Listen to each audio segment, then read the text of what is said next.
এটা হচ্ছে বান্দরবন নীলাচল, সবচেয়ে উঁচু পাহাড়। এর থেকেও বড় বড় পাহাড় আছে, বাট আমি যে জায়গায় আছি এখানে সবচেয়ে উঁচু পাহাড় হচ্ছে এটাই।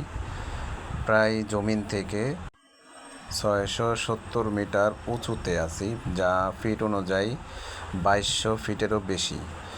এই যে রাস্তা দেখতেছেন, এটা হলো নিচ থেকে উপরে ওঠার জন্য কর্তৃপক্ষ সিঁড়ি করে দিছে, যারা পর্যটক তারা সহজে যাতে উঠতে নামতে পারে সেজন্যই করা হয়েছে। এই যে কুয়াশার মতো দেখতেছেন, এটা মূলত কুয়াশা না, এটা হচ্ছে মেঘ।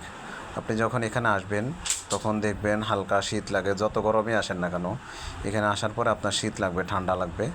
আর একটা টিস্যু যদি আপনি ধরে রাখেন, কিছুক্ষণ পরে দেখবেন সেই টিস্যুটা ভিজে ভিজে হয়ে গেছে, অর্থাৎ এটা পুরোপুরি মেঘের উপরে আছে, মানে মেঘ আর পাহাড় প্রায় সমান সমান। তো ভিডিওটা ভালো লাগলে অবশ্যই একটি লাইক, কমেন্ট, শেয়ার করে অবশ্যই পেজটা ফলো করে সাথে থাকবেন। আর এরকম আরও অনেক ভিডিও আসতেছে, পাহাড়ি ভিডিও, ওগুলো দেখার জন্য অবশ্যই পেজটা ফলো করে সাথে থাকবেন আশা করি। ধন্যবাদ সবাইকে।